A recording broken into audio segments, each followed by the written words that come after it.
Hi guys, my name's TJ. My name's Trojan. This is the Infection 19 podcast.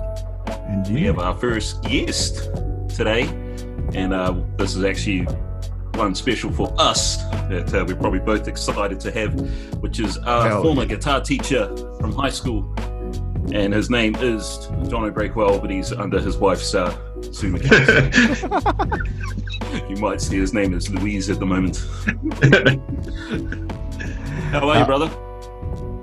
Yeah, good, mate. Hey, it's great to see you guys. And when you guys advertised putting a podcast up and wanting someone to interview, I was straight in there, like a duck to water. I'd love to. All good, bro. Yeah. So, share like before the whole lockdown, share a bit about what you were doing,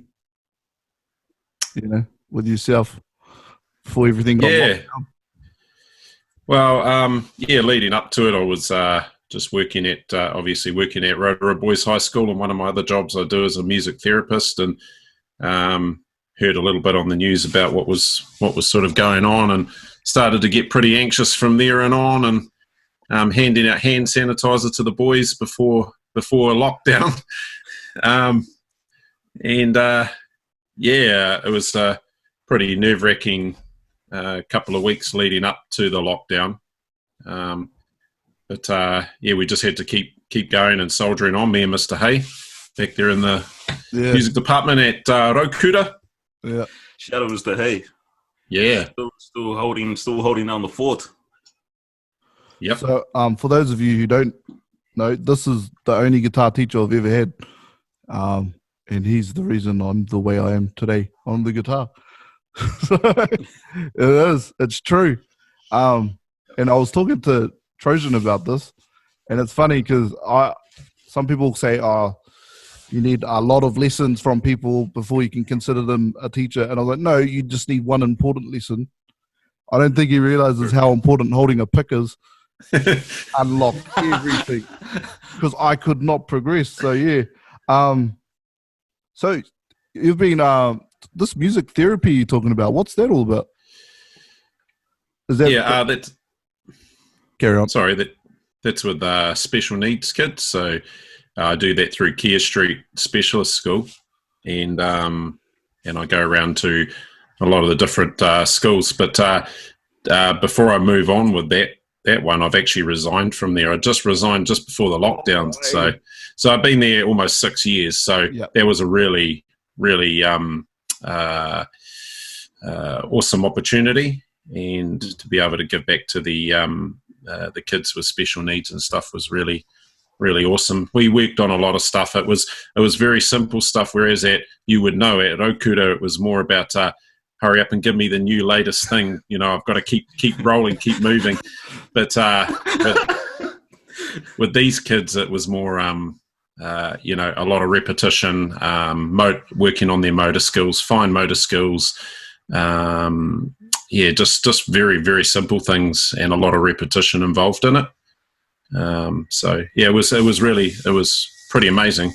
Some pretty amazing moments, like seeing some kids who had never spoken before start to actually try and sing a song while we were doing our music therapy lessons. It's pretty amazing, pretty rewarding. That's pretty cool, man. That's one thing that I've really loved about your style, as in your teaching style, is that you're all about the passion, and that's what I've always passed on to people who I've interacted with, is that it's more about enjoying what you're doing first before actually going out there and trying to be the greatest guitarist or musician. It's all about loving what you're doing first, because if you don't have that, then you don't really have anything. And that came from you. And I'm not surprised that you do this kind of thing for a really good organization. Speaks volumes about your character, and always been a good brother anyway. It's big ups to you, man. Big ups. Thank you. So what you been doing with yourself during the lockdown? Because we've been struggling to do things. Obviously kids, 6 a.m, up every morning at 6, so straight into it. Not a lot of time to actually, get on the old gat and play, but I still have a bit of a tinker, and I've been actually teaching my 5-year-old boy some chords on the guitar now, so he's got a good strum, but he just needs to work on his chord transitions and stuff, but so it's pretty cool.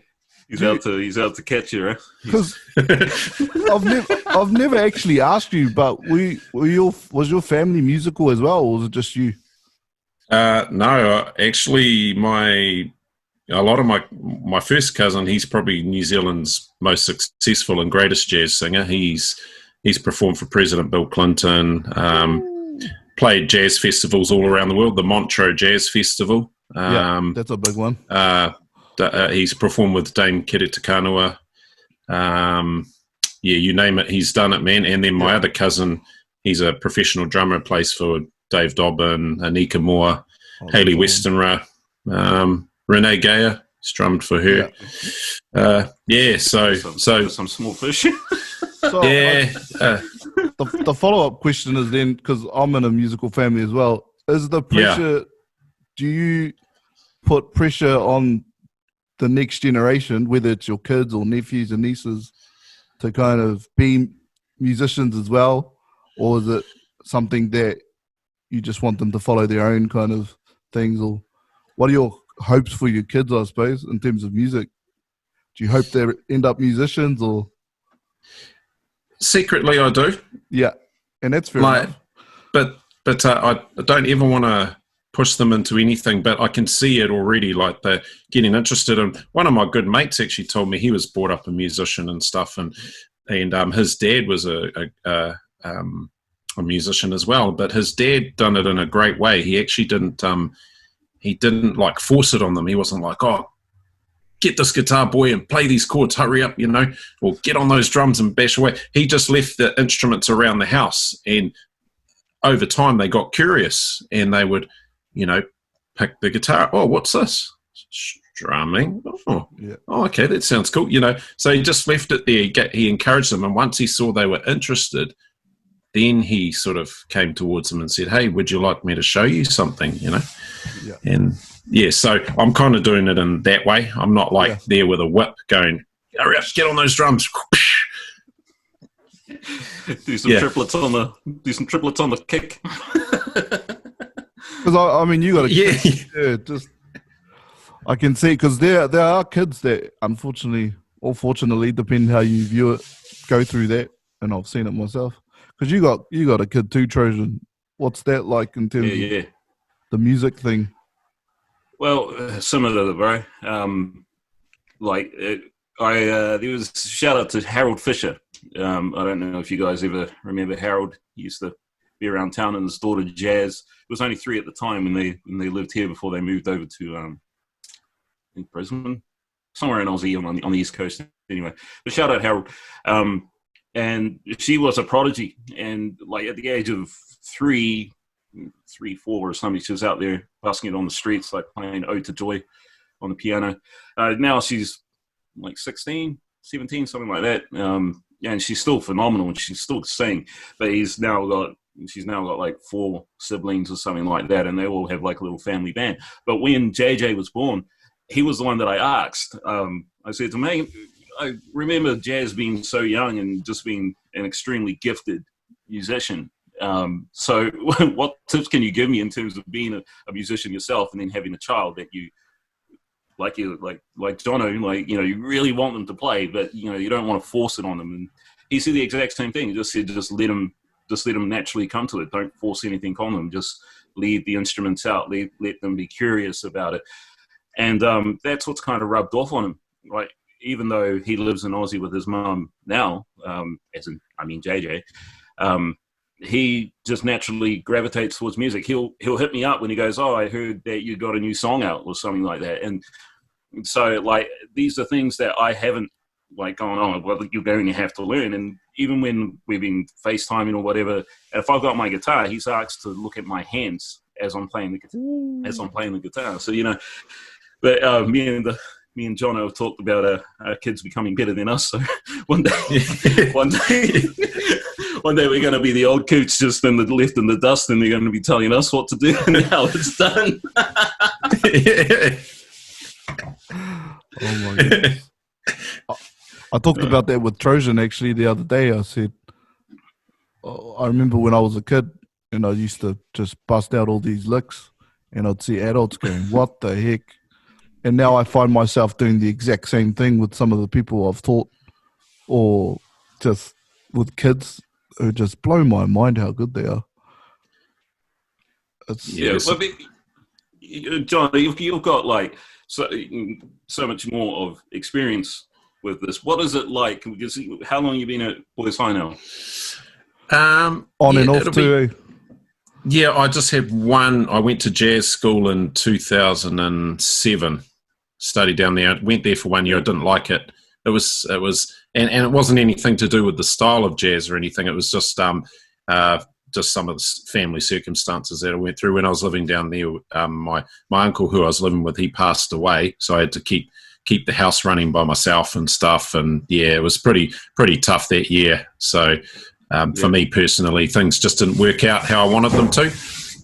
It wasn't anything to do with jazz and in general. It was just just other circumstances. So but so apart from that, I've been at Boys High for all up probably almost 17 years.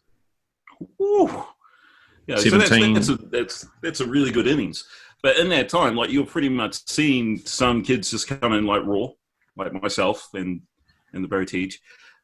What is it like when you see some of the guys that are just young, and then you just go like, man, this guy, and then like you see them progress on their journey?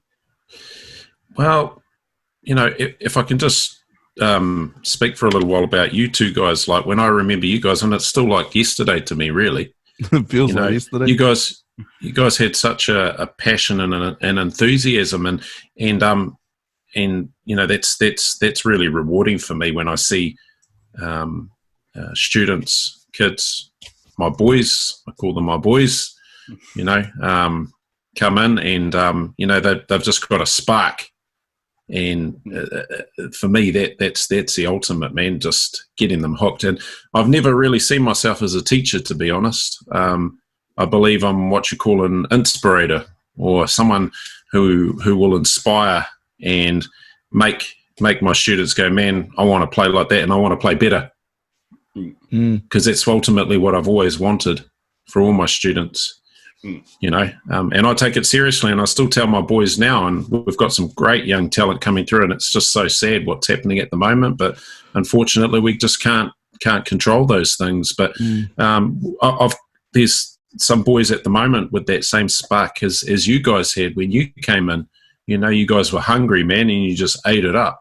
And I remember you, Trojan, and Nin, Te Hinu Tere, walking around school with his guitar everywhere, and you guys would jam out songs together, and TJ as well, it was pretty awesome, great days, good memories.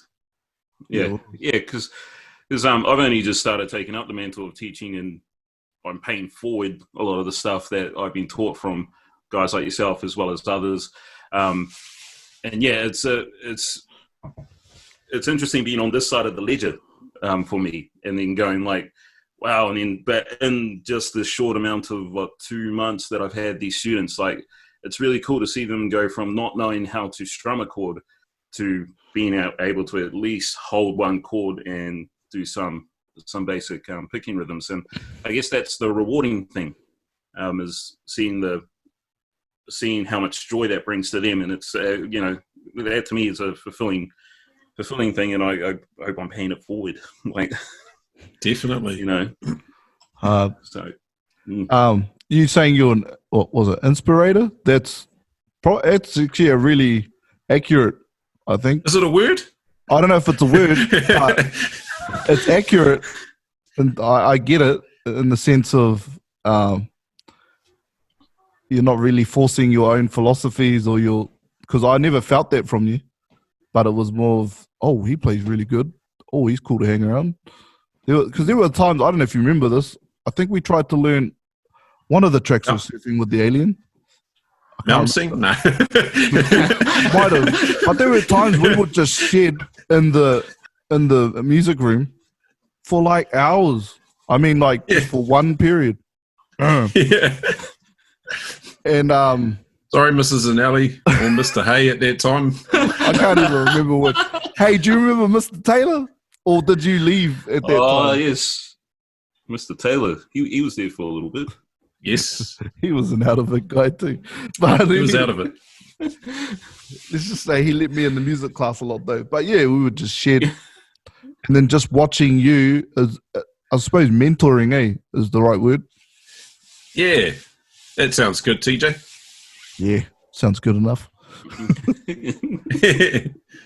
So what gear are you using at the moment in terms of axes and amps? And I actually play acoustic a lot now. Just with our acoustic duo that got going, been playing together with my good mate Terence O'Brien for probably 3.5, almost 4 years now. Yeah. Yeah, he's got some skills. Yeah, he's pretty amazing, and he's a real inspiration to me. And I'm learning a lot from him. But yeah, I tend to play my acoustic a lot. So I've just got a made in Australia. Oh my goodness. Yeah, it's a nice little axe. I like that, and I've still got my Strat. Got my same Strat. Strat. Yeah, I've looked at other guitars, but then there's other bills to pay. So the struggle. The struggle. Yeah, struggle's real. I can't show you this side of the room, otherwise you'll see all the bills I didn't pay. But yeah, because you wrote an EP as well. You released one. Yeah, released an EP called "Songs from the Heart." Yeah. What was that process like? Oh yeah. Yeah, it was actually quite really good experience. Done it through a guy, Jared Stevenson. He's got his own little studio. He had it set up here in Rotorua, but he shifted to Auckland now. Real talented, very, very talented young man, Jared Stevenson. So we just done it in his back little studio room. It was pretty cool experience, just the whole process of how things work in the studio and stuff. We didn't muck around though. We got it done pretty quick. Yeah. It wasn't too many takes. Of course, it wasn't. A good thing. How quick is quick? Just in and out, basically. One hit a quitter. In and out. I'll be honest. I think that's the best. To be honest, I've tried times where we spend a whole week together and do the same line 60 times, even though you don't need to. It always turns out the energy runs out and the song turn out. Yeah. So yeah, less takes the better. But I can carry on. Sorry, TJ. I can understand where you're coming from though, with because you've got a big audience, and there's a lot of people, Whereas I've done this, I want it to get out there and stuff, just like every musician. But I've done it for myself, and I'm proud of it, And whether it's got 2 views or 2 listens or 200,000 views and 2 million, whatever. Just you can be proud of that you're doing it, and Trojan, you can vouch for that, writing so many original pieces, and but it's a real inspiration, man, to see you doing that, because I can doubt myself sometimes and go, man, my stuff's not good enough, but you just keep pushing it out there, man, and all kudos to you, bro. Yeah, thanks, it's pretty awesome. Yeah, well, that's one thing that I wish more people had was, and it comes down to that. It's just confidence in what you do, in your art, and but it comes from, I guess, security in knowing yourself and what you like, what you don't like, and then accepting that if I release it, then this is me being vulnerable and willing to be vulnerable. I was fortunate when I moved to Aussie was that because Perth is so far away from everything else, it's really just an independent music scene. So a lot of it's a small scene, but it's vibrant with original music because you're just kind of like, you're just caught in this music community that everyone does their own stuff, and they're all great. Like there's just so many great musicians everywhere that write, and then when you see them do that, and then then it kind of spurs you on, and then they're also encouraging you. That helps build your confidence, and yeah, I just wish that there was a bit more of that here in New Zealand, because it's a lot more covers, which is cool. But there is a lot of untapped original people out there who I've heard that I was just like, man, there's some really great music. I mean, like your song "Hold On," I listen to that every now and again. I think that's a really cool little number. I got to ask though, did you record everything on that? Like, did you play all the instruments? Yes, on "Hold On." Yeah. Oh, on that EP. What instruments are on there again, Trojan? I can't quite remember. The ones you played.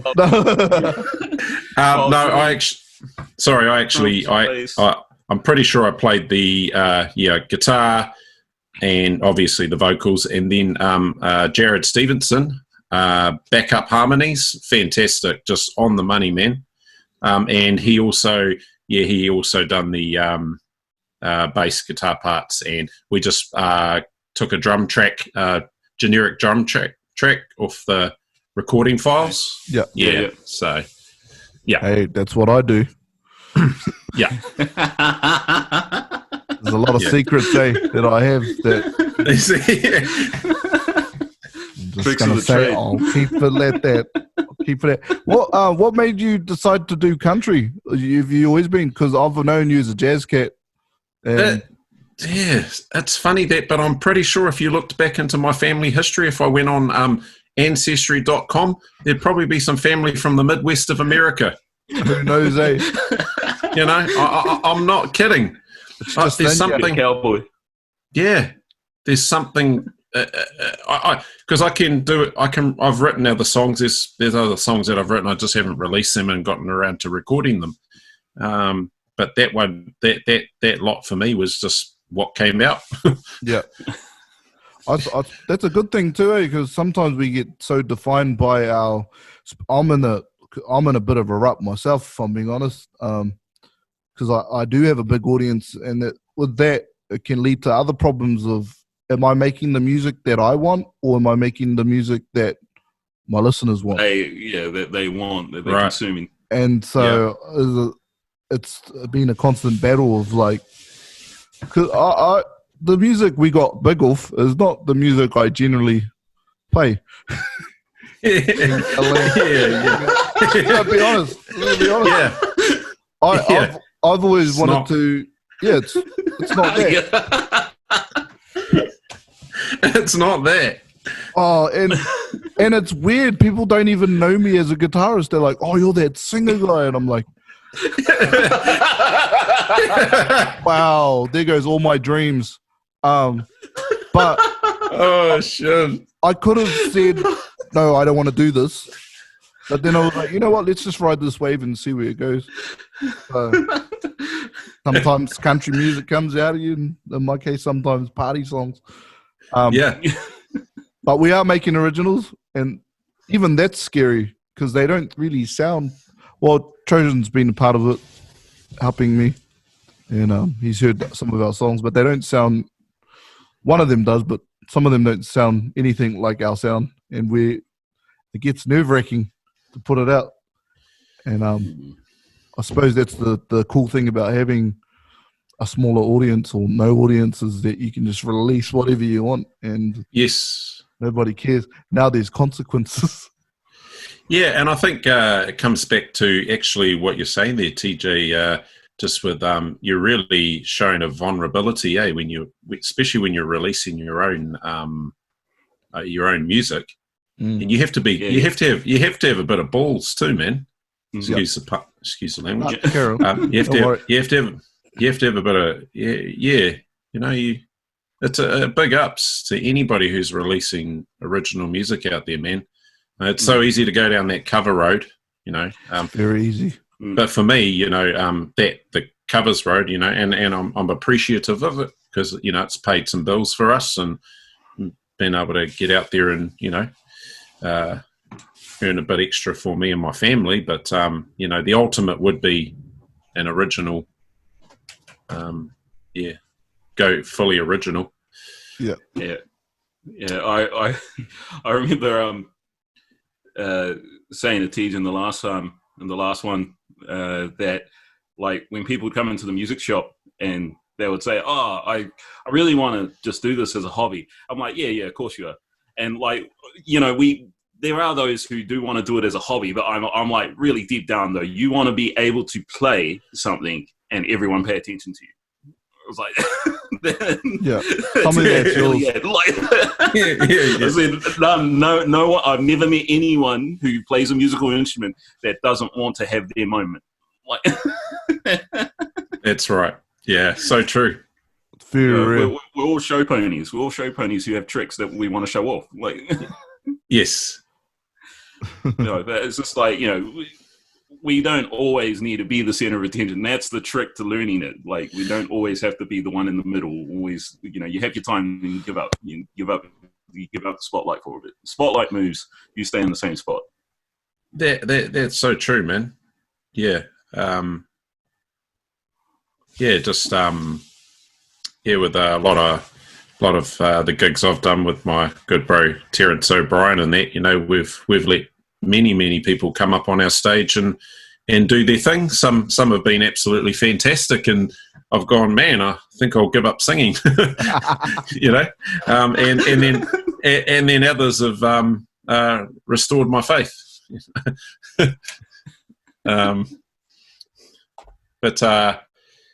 Yeah, just I actually get quite a bit of joy out of hearing a bit of a diamond in the rough, you know. That sort of brings joy to me. I'm not one of these people who, you know, oh, this is my stage and stay off, listen to me all night and that's it kind of thing, you know. Yeah. I think that's a pretty special thing we have there. So, you know, yeah, it's pretty cool. Yeah, that is cool. I wish I could do that, but we just kick people off the stage if I'm being honest. It'd be like, no, I think it's when you have a audience the size we do, it's an obligation to promoters at this stage. And I miss that rawness sometimes of just being able to have people come up on stage. But now I'm in a place where promoters and organizers are like, no, we paid for you. Yes. So, is it just it like because I really want to do that, but yeah. Is it one of those concerts where you know, you pay to go see someone and they get everyone to sing the line except for themselves, you know? Yeah. I'll be honest, we've done that. We were up north. Oh, it was like this wedding, but it ended up being like the party ended up getting crashed by like the whole town. So there was a good 400 people. It was hilarious. I posted a clip up, but me and Hoodie just stopped singing and let the crowd sing. And everyone was like, oh, vibes. But we were like, finally we get a rest. Yes. Yeah, so true. Like, yeah. Don't fall for that trick, audience. But yeah, what's some of the, because you've been teaching at Boys High the longest, what would you say are the parts you don't like, the hard parts, the obstacles, you know?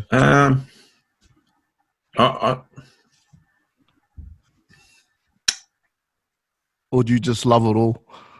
Yeah, I actually do love it all, but probably one of the down things for me is, you know, getting some new intakes, some new students coming in, and then they, just don't stick at it, you know. And because I take it seriously, you know, I take it like, you know, a science teacher, a maths teacher, or whatever teacher you want to say, you know. I take it seriously, and I want all my boys to do well. But some of them, whether they just don't feel like they've got the ability. I've had some amazing boys come in and they've been doing really well, and then I found out that they're really good at mountain biking and they're actually like coming up really good in the ranks in mountain biking or BMXing. So I'm like, oh, okay, I understand that. Yeah. You know, they're obviously following that, and that's cool. Mm. But that'd probably be the only thing for me, really. It's Yeah. just not seeing all my boys push through. And obviously, you know, I've had some boys from the first 15 through the years, so that's fair enough. You know, they've got to do what they've got to do and put their commitments first with the first 15 and that and stuff. So I can understand that. Yeah. But I suppose some students would never tell you, but I'm sure there's a few. Have you had students who, and I know you have because one of them is related to me. Have you had students who they want to pursue music, but because of maybe outside circumstances, parents, whatever, they put it on hold, and you've had to watch that, you know, them almost their dreams get crushed from other things? yes, well, I'm always a firm believer, especially with my students, and telling them, you know, if they've got an English exam coming up, you know, they need to focus on that, and that's really important, or maths or whatever. So, you know, I never say, oh, you should just be in the music room with me and forget all that. Yeah. You know, you need to get your education and stuff, which is really important. In terms of, some of my boys, I can see they're really striving. They want to. Some of them have got a point to prove. Yeah. To certain ones in their family to make them proud. They want to impress their, you know, whether it be their dad or their nan or koro, or, you know. So, you know, they I see they, you know, put a bit of pressure on themselves to do that. Yeah. So what would you say to people who, I don't know, are that age, 13, 14, you know, onwards, and they have this like desire to pursue the arts or anything like that, and they want to go all out? There's that balance of education though, like because you're a parent obviously, and you're also a musician, so you know you see both ends, right? What are your views on that, if you get what I mean? Yeah, I do.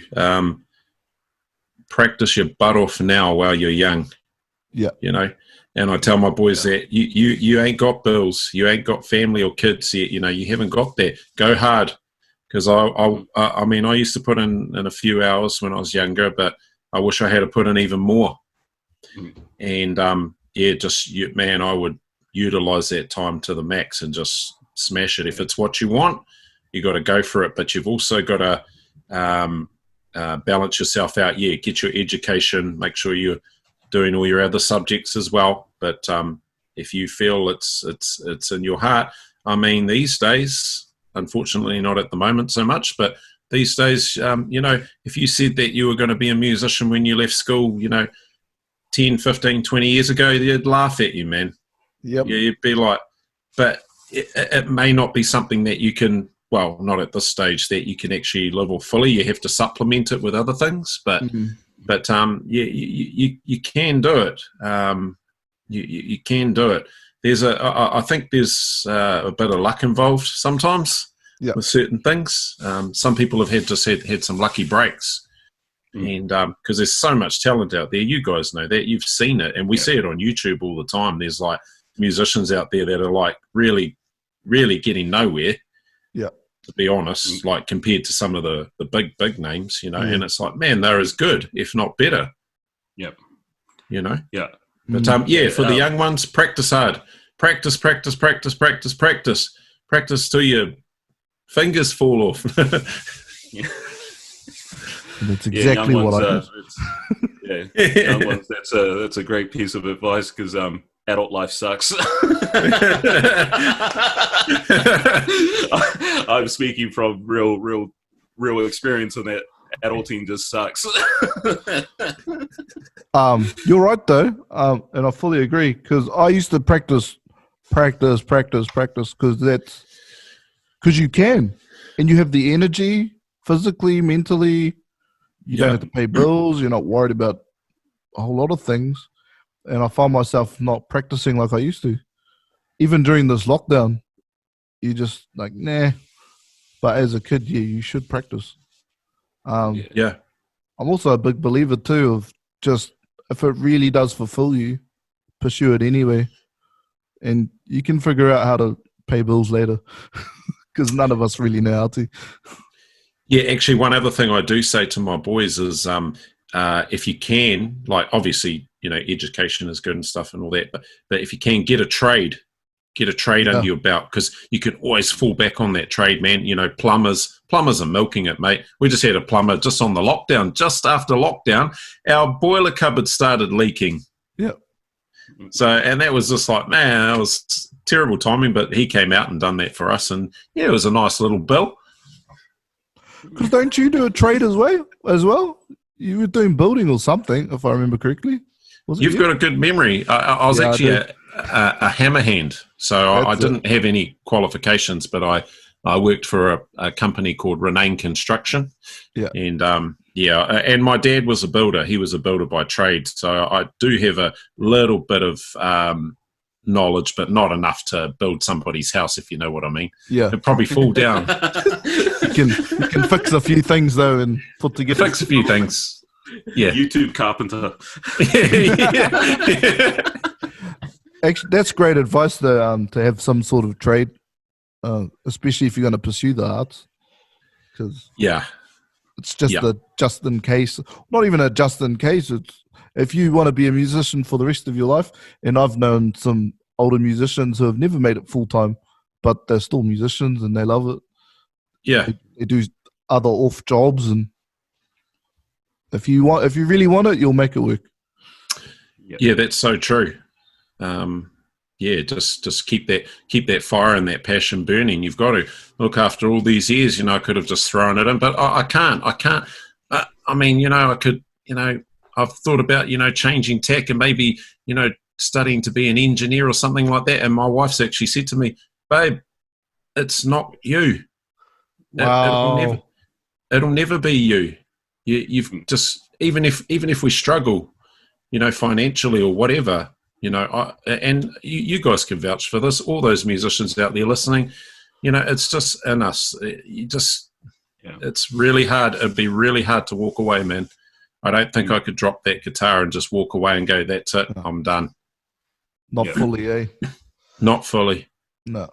And I feel you on this because there was a time, I'm gonna say about before I moved to Tauranga, after uni, there was a good 2 years I didn't play anything, and it was the sinking feeling of music has no value. Like that's what society tells you. Like being a musician has no value. You need to go get a real job. Obviously times have changed in general, but 10, 15 years ago, that's what it was. And so I tried to do IT. I couldn't. Like I'm good at it. I just within me, I know what I'm meant to do, and it's what we're doing right now, music and all these other things. And so for 2 years, I just neglected that, and it affected my mental health. And then somehow I managed to get back on track. But even now, I have a somewhat large audience, and it's still not full time. I'm still living. I talked to Trojan about this. The couch in the back. The couch in the back. It's not very comfortable. No mansions here. You know what I mean? Yeah, there ain't no spare room. I can tell you that. Yeah, I love it. I love it. Well, that's part of it. That's who we are, it, isn't it? Yeah, that's it. We love it, and like I love coming over there and traveling 45 minutes, just the right songs. Like just because I find so much joy in creating something out of nothing and then having something at the end of it. And I know that we will spend pretty much all night and won't go to bed until like 8 in the morning. but we get the result, and it's that labor of love that we go through is what we're talking about before. You got your passion. If you're passionate about something, the energy that you need for that something is there, where your passion's going to push you to here.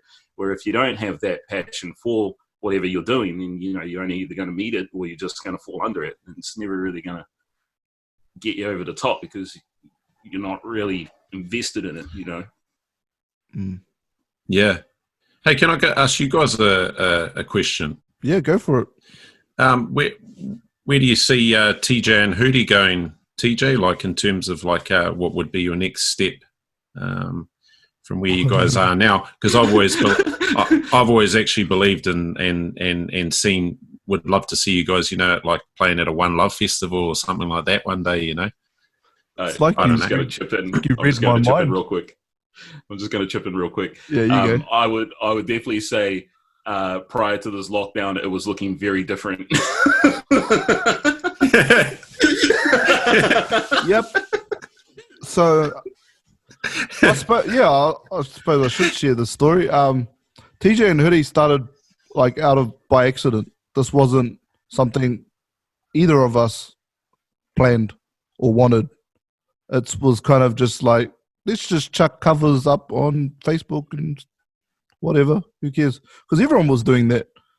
And then they got bigger than they should have ever been. So we've been, last year, we kind of just rode the wave and had no real idea what we were doing. Just kind of, let's see where this goes. And it blew up. And then the beginning of this year, we had the intention of, you know what? Not every musician gets this shot. Whether we wanted this or whether it was an accident, whatever, let's really go for it. So we had a plan to release at least an EP by June, July, but this is pretend the lockdown was not going to happen. June, July, we're going to release an EP of some sort, original music, release a couple singles, spend less time doing private gigs, things that pay the bills but don't really do anything for our profile, so to speak. And then we played with the goal of getting to One Love. We wanted to get the attention of the people who do these events, One Love, Homegrown, the whole lot. And we knew we had to write original music. So I started really focusing on getting songwriters. And because at that level, from the things I've researched, I know you need a team. There's just no way you can do it by yourself at that level. So I got the bro Trojan, and I had my dad. He writes good songs. Myself, obviously, Hoodie. And then we played our first festival just before the lockdown, like a week before the lockdown. That was great. Unfortunately, that's probably it for this year. So yeah, I suppose that's what ultimately that's what we wanted, was to be full-time with music. To say, hey, bro, quit your job. This is what we do now. And I still think we have a realistic shot of doing that. We're just going to have to delay everything. But in saying that, the whole world has to delay. So yeah, I suppose we're all equal. That's right. Yeah, definitely. So yeah, full-time recording artists. Eventually have a backing band that we pay to, but still be the duo, and ride the wave until we make enough money to say let a boat. Well, if you need a professional drummer, there's my cousin down in Christchurch. Hey, but he's a session drummer, so. No, I hope that answers it though. Yeah, that was a great answer there, TJ, and I can just we're definitely all feeling it as musicians, but we're all in this boat together, eh? So I suppose that's what we can all take comfort in, is that everyone is going through it, not just. Yeah. Sometimes when you go through bad things in life, you feel like the world's against you, but in this case, the world is against all of us. That's right. So we can all take kind of comfort, I suppose, in that, that we're all going through. That's awesome, bro. That's awesome. So great answer. Thanks, man. What about Trojan? Same thing, man. Where do you see yourself going from here? I see you've got a super group put together, and you guys had a concert coming up. That's obviously with everything that's So happening. That obviously got the ping as well. So sounding great. Well, just like the bro, like everything was kind of on a trajectory of a different path before the lockdown went the way it did. I'm probably a little bit more immune to some of the lockdown stuff, unlike the brother, just because my platform isn't as big. So, I could probably get away with doing a gig like because it will mainly be bar stools there. But really for me, the goal has always just been to write, and to write well. And I love performing. Performing's great. I've always enjoyed the stage, but I've got more kicks out of just writing great material. And if I can just write a song that everyone sings, I don't have to perform it, but if I could write a song that everyone sings, then that's where I would feel like I achieved what I've set out to do now, is just to write. Because kind of with the bro, would use him as an example, is like I'm trying to be as simplistic as possible. And like, because you can practice for hours and hours and hours and hours and hours and get all the shredding up, and then what you play is a simple 4-chord strum, ka-chink, ka-chink, and then everyone just relates to it. It's because it's just so simple, and it's not, because most people who consume music, they don't really understand the nuances of it. They just want to hear something with a good beat and a catchy They just hook. know how it feels. Yeah, and as long as it feels good, then then they're hooked. And so that's but it's hard to actually do that, because I know a lot of guys who are great musicians, but they're just terrible writers. And it's no offense to them, like their skill is not terrible. It's just that when they put a song together, it just feels awkward, like listening to it, and it just doesn't feel like it flows. It's just what technically it's so like overthinking, that they're thinking about. Ooh, Yeah. We got Superstar in the we got back. a guest. Got a guest. Oh, that looks nice. Tell them that looks nice. Can I have that It egg? looks nice. DJ wants that egg. We made it, and it's mine. Oh, it is. Unlucky. Hey, Unlucky for me. just quickly, Trojan, a couple of your songs went quite well on Spotify there. Tell us a little bit about that. Yeah, well, that's the interesting thing with that is that it's where it actually comes from. Like, it comes from different areas of Europe and some like odd parts of America, and like just right across. There's just like a few people there, a few people here. It's just lucky that it kind of caught wind on some kind of playlist that it kind of got a hook line on it. The other weird one that kind of has kind of caught some kind of attention is the national anthem I did with Paula on my SoundCloud, like that. The New Zealand national anthem, and that was just something that I just pieced together. It unfortunately got rejected by the ARU, but that's all good. I don't really care, because it's still up there, and my claim to it is that was her preferred version anyway, and it's still got its little following of people who still listen to it and still trickles in. But the weird thing for my one is that none of it happened here in New Zealand. It's the weirdest one out of it is Russia. Like I've got a couple of messages from some people over in Russia just asking them if they can get the link to some of the other music. I can't pronounce their name. I learnt the Russian national anthem when I was in the Rugby World Cup choir back in 2011. Hey, can you still? Yeah, I had to learn the. Probably no. I won't. I won't go there. No, fair enough.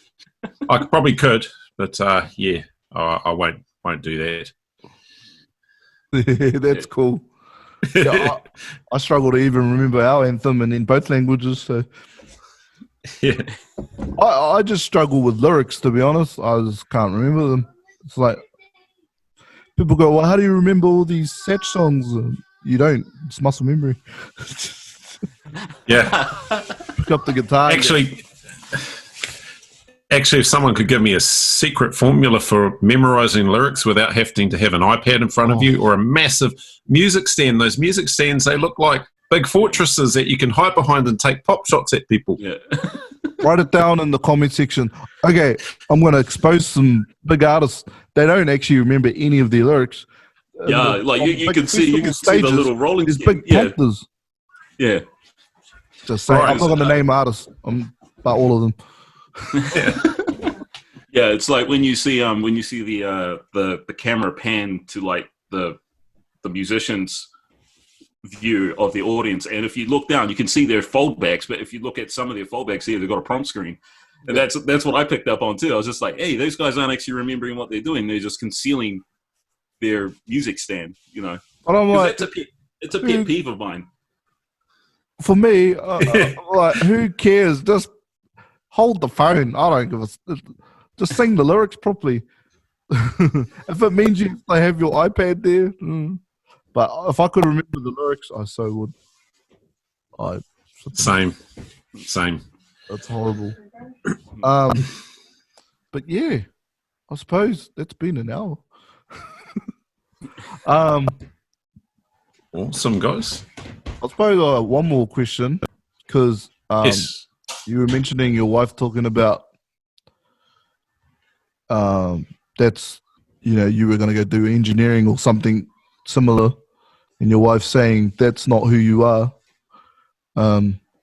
So the importance of, significant others, what would you give, or like what kind of advice would you give to people going out with musicians?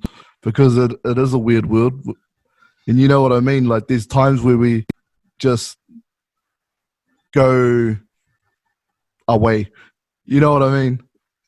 And it's like, even advice for musicians to get the balance between home life and pursuing our music. And it's not just for people in relationships. It could just be people with kids, families, the whole balancing social aspects of our lives that need to be maintained. Because honestly, I'm whacked. Well, what are your thoughts on it?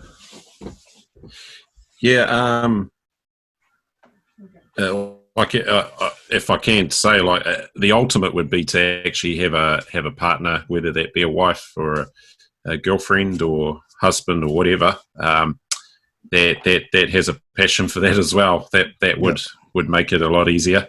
Yeah. But I'm just very, very fortunate that my wife is very understanding. Her father was a musician and a fantastic musician. So she's got that understanding. She saw her dad go out and do gigs and then come back home to his wife and stuff. And she's been brought up with that. So she's got an understanding of what I'm doing. So I think it's really important, because it is, like you said, TJ, it's one of those jobs where, you're off and even before the gig, you're kind of sort of priming up for it. So you can't really have that time with your kids or your wife or that as such, because you're in that frame of mind or that mode where you're just sort of starting to amp up for that performance or that gig. So it can be pretty tough in that respect. But yeah, having a partner that has a passion and a love for music, or if they're a musician as well, is the ultimate. But if they're not, it's a tough one. It's actually quite a tough question, that. And I don't expect anyone to have the answer to that. It's just more like, what are your thoughts on it? Yeah. But so, yeah, that's a good answer there. Bring home the moolah. Bring it home, eh? Bring home the moolah, and hopefully everything will be good. There's an old saying. There's an old saying which I heard from Don Felder from the Eagles, and he said there's an old saying in music business with managers and stuff, and they just say, pay your artist enough so that way they don't ask questions. Bro, that's a quote I'm gonna live by. Pay them enough so they don't ask questions. Yeah. Because once they start asking, it's no good. Yeah, that's when you know something's wrong. Yeah. All right, I'm fully aware you gotta take care of your kids and all that. So, is there anything you'd like to say, or any kind of final marks before we shut this podcast down for the day? Yeah, I'd just like to thank you, TJ, for having me on board. I think you're a great host, and both you and Trojan. I think you guys are very, very professional at what you're doing, and may this podcast continue and grow in popularity. That'd be great. Yeah, that'd be great. So I'd just like to thank you guys first and foremost, and all the listeners out there. If there's anybody listening to this, just encourage you guys to follow your dreams, young and old. Set your sights on whatever it is that you want to do, and go for it. I know it's pretty tough in these times, but we've just got to pull through and pull together. And this has been a great experience coming on here this afternoon with you guys doing this. It's just given me a little bit of home away from home experience, Nice, bro. As you would all know. And you guys mean a lot to me, and we still talk about you on and off at Boys High, me and Mr. Hayes. So just thought I'd let you guys know that. I actually use you, TJ, quite a bit to some of my boys. I say, hey, do you want to learn how to use a pick? And then I tell them about this great guitar player who used to come here, who came to me and he wasn't using a pick, and he put that little piece of plastic in between his fingers and started shredding like nobody's business. So, they're like, oh, I'm going to use a pick now. Literal facts. Yeah, but no, thanks, guys. Sweet, really man. appreciate it. Thanks, brother. So, anything you want to say, Trojan? Yeah, I just want to thank the bro for coming on. Also, check out his Spotify. Is what I said. A song, Hold On. It's a pretty banging track, and if you like the old country western, we'll leave a link. We'll leave a link in the description. You can get your when we lasso upload on. this. You can get your cowboy walk on. Hey, TJ, those CDs are really good teacup. They're great coasters. They're great coasters. Great coasters, mate. Coasters. Yeah. Beautiful decorations for the wall. Yeah, I've got my shaker sitting on it right now. It's sitting amongst the other coasters I've bought. What a change. Well, the CDs are becoming a distant memory, slowly as time goes on, and everyone's going digital. So I've got a lot of dead stock of my own stuff sitting there amongst my coaster collection. All right. Well, I'd like to thank you for coming onto the podcast. Good to talk to you again too. It's been a while, eh? Yeah, it has, TJ. Too long.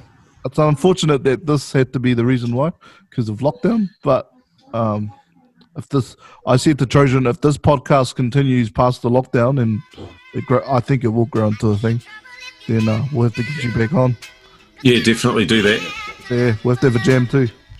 Yes. Sure. All right. Anyway, I'm TJ. It's my bro Trojan, Jono, and it's Infection 19. Thank you guys. 19 podcast. Catch us for the next episode later on.